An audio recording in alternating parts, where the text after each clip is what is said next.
Aujourd'hui, juste une petite histoire sur le Baal Hatanya, qui a un rapport direct avec notre Gemara. La Gemara, elle ramène une marloquette.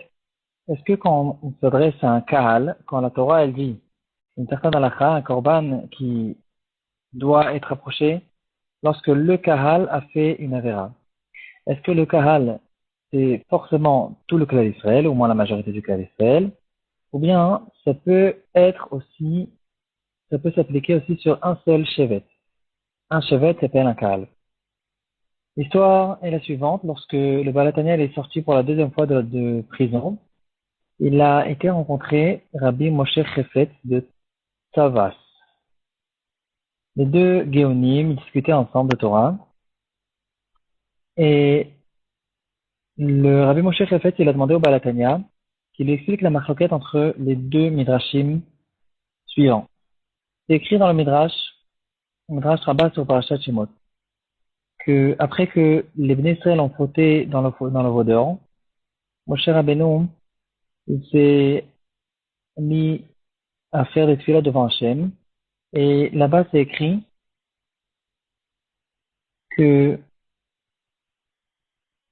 il a mis 7 tzadikim pour protéger le clan d'Israël. Comme ça, Moshe plaide devant Hachem en lui disant, regarde, j'ai mis 7 tzadikim. Ou bien, il a fait représenter 7 tzadikim qui vont essayer de pleurer devant Hachem pour protéger le clan d'Israël et les pardonner du Chet Hegel. Et par contre, dans le Midrash Rabbah sur Sefer Dvarim, c'est écrit que Moshe, il a mis 77 tzadikim pour protéger le clan d'Israël.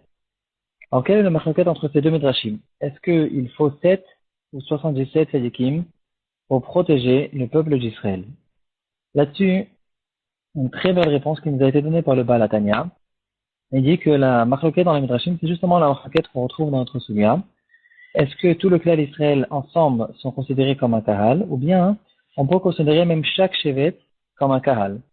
Le Midrash Rabbah dans Parashat Shemot, il pense que tout le peuple d'Israël est considéré comme un seul kahal, et c'est pour ça qu'on peut se suffire de 7 tzadikim pour protéger sur tout le clan d'Israël. Par contre, le Midrash Rabbah dans Sefer Dvarim, il pense que chaque shevet en soi, il est considéré comme un kahal.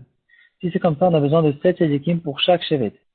Donc, si on fait sortir le shevet Lévi qui n'ont pas fauté au Vaudor, on se retrouve avec 7 tzadikim fois 11 shevatim qui ont besoin de protection. Et c'est ça que le Midrash il nous dit dans Sefer Dvarim, que mon cher Rabbeinu, il a eu besoin de mettre 77 tzadikim pour protéger tout le clan d'Israël.